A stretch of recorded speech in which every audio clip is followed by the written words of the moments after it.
Hello दोस्तों, मैं आप सभी के लिए एक क्वेश्चंस लेकर आया हूँ जो बहुत ही बार क्वेश्चंस होता पूछा गया है। इसलिए आप ये क्वेश्चंस को आप अगर जो +2 का एग्ज़ाम तैयारी कर रहे हैं तो ये क्वेश्चन आपके लिए बहुत ज़रूरी है। आप देख लीजिए।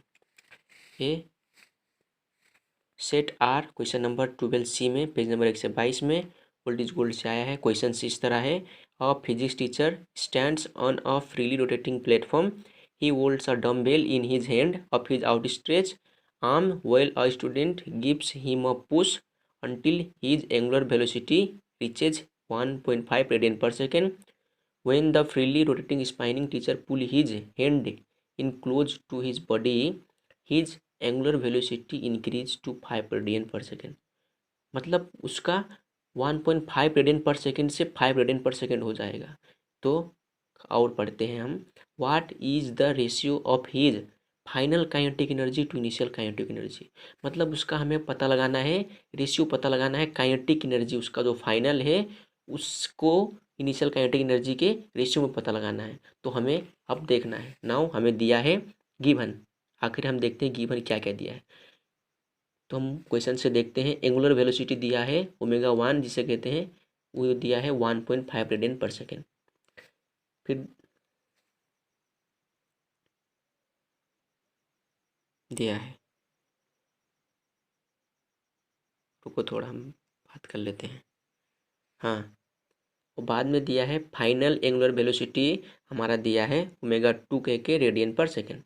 नाउ हमें पता है मोमेंट ऑफ इनर्शिया इसमें का 8I1 रख दिया हमने 1.5 रेडियन पर सेकेंड में। फिर दूसरा है हमारा मोमेंट ऑफ इनर्शिया I2 मान लिया हमने 5 रेडियन पर सेकेंड में, हमने हमारा मोमेंट ऑफ इनर्शिया मान लिया I2। अब हमें पता है now from conservation of angular momentum, conservation of angular momentum हमें क्या कहता है, एक फार्मूला देता है। वो देता ये है कि I1 ω1 = I2 ω2। इसका मतलब ये है कि जितना आउट स्ट्रेच में जितना एंगुलर मोमेंटम लगता है उतना ही फोल्ड करने में लगता है। हमें क्वेश्चंस में दिखाया गया है कि आउट स्ट्रेच में हमारा ये है आउट स्ट्रेच आर्म्स जो दिखाया गया है, और हमारा दूसरा दिखाया गया है कि यहाँ पे कहीं पे हमने देखा है reaches 1.5 radian when the freely rotating spinning teacher pull his hand in close to his body. In close to his body अर्थात उसने फोर्स अपना आप को फोल्ड कर लिया है, अपने हाथ को फोल्ड कर लिया है, जिससे कि उसका वेलोसिटी जो है इंक्रीज हो गया। आप सभी को पता है कि वेलोसिटी इंक्रीज हो जाता है अगर जो आउटस्ट्रेच जो हैंड है, हाथ है, जो अगर जो फोल्ड कर लिया जाए तो। ये बैलेट डांसर के केस में बहुत इंपॉर्टेंट है। चलो हम अपना टॉपिक्स पे आते हैं। अब हम देखते हैं from conservation of angular momentum और I1 ω1 बराबर I2 ω2। I1 हमें नहीं पता है, हमने I1 को I1 ही माना है, देख लीजिए माना है, इसे हम यहाँ रखते हैं I1 का I1। ω1 हमें पता है ω1 है 1.5 रेडियन पर सेकेंड। अब इसको हम सेम टू सेम लिखते हैं। ω1 का लिखा है हमने 1.5 इक्वल टू का इक्वल टू I2 का I2 ω2 हमें पता है वो है 5, ω2 है हमें पता है वो है 5। अब और करके I1 और I2 साथ में लेते हैं, तो I1 इधर है ही, I2 को नीचे ले आए, फिर बराबर करें, फिर 5 इधर है ही, ये 1.5 को इधर रख देते हैं रेशियो में 5/1.5। इतना तो आप लोग समझ गए होंगे। अब दूसरा हमारा आता है नाउ अगेन काइनेटिक एनर्जी का हमें एक फार्मूला पता है, ½I ω² रोटेशनल में होता है। तो हमें अब क्वेश्चन से मिलेगा। नाउ काट के चलो हम बाय क्वेश्चन हम बाय क्वेश्चन से देखते हैं क्वेश्चन में आखिर है क्या। देखें तो क्वेश्चन लिखा है, what is the ratio of his final kinetic energy to initial kinetic energy.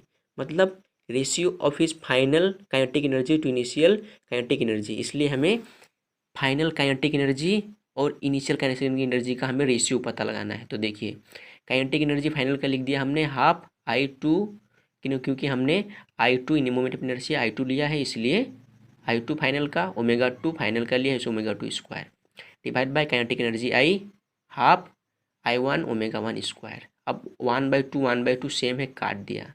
अब इसको हम सेम टू सेम लिखते हैं, kinetic energy F, kinetic energy I, ये हो गया हमारा final, divide by I2/I1 omega 2 का स्क्वायर ओमेगा 1 का स्क्वायर। हमने सेम टू सेम लिखा, बस इसी को काटा है। फिर kinetic energy F, kinetic energy I बराबर, अब हमें क्या पता है, I2/I1 हमने बक्खर अभी निकाला था कि I1/I2 हमने निकाला था 5 डिवाइड बाय 1.5, तो हमारा I2/I1 क्या हो जाएगा 1.5/5, जस्ट इसका अपोजिट, 1.5 माथे गया, ऊपर गया और 5 नीचे आ गया, हो गया इंटू ओमेगा 2 हमें पता है 5, इसका स्क्वायर, और ओमेगा 1 पता है 1.5, इसका स्क्वायर। अब kinetic energy F, kinetic energy I, अब हो गया 1.5/5, 1.5/5 लिखा, इंटू लिख दिया हमने, और अब 5 का स्क्वायर है, अर्थात 5 × 5 डिवाइड बाई 1.5 का स्क्वायर है, तो 1.5 × 1.5, समझ रहे हो ना आप लोग। फिर बाद में 1.5 कट गया, 5 और 5 कट गया, बाकी जो बचा है उसे हम लिखते हैं kinetic energy F, kinetic energy I, बाकी बचा 5 डिवाइड बाई 1.5, इसलिए काइनेटिक एनर्जी एफ और kinetic energy I equal to 3.3, हमारा हो गया 3.3, विच इज़ रिक्वायर्ड रेशियो, जो हमारा रेशियो चाहिए वो है which is required ratio for क्या होता है, final kinetic energy to initial kinetic energy, हमारे इनिशियल काइनेटिक एनर्जी से हो गया। हमारा आंसर कितना आया, देयरफॉर लिख के हम क्या करेंगे, काइनेटिक एनर्जी फाइनल में काइनेटिक एनर्जी, इसका रेशियो हमें आ गया 3.33। बस आप इसी तरह से देख लीजिए, और आप चैनल्स पे नए हैं तो लाइक शेयर सब्सक्राइब ज़रूर करें। धन्यवाद।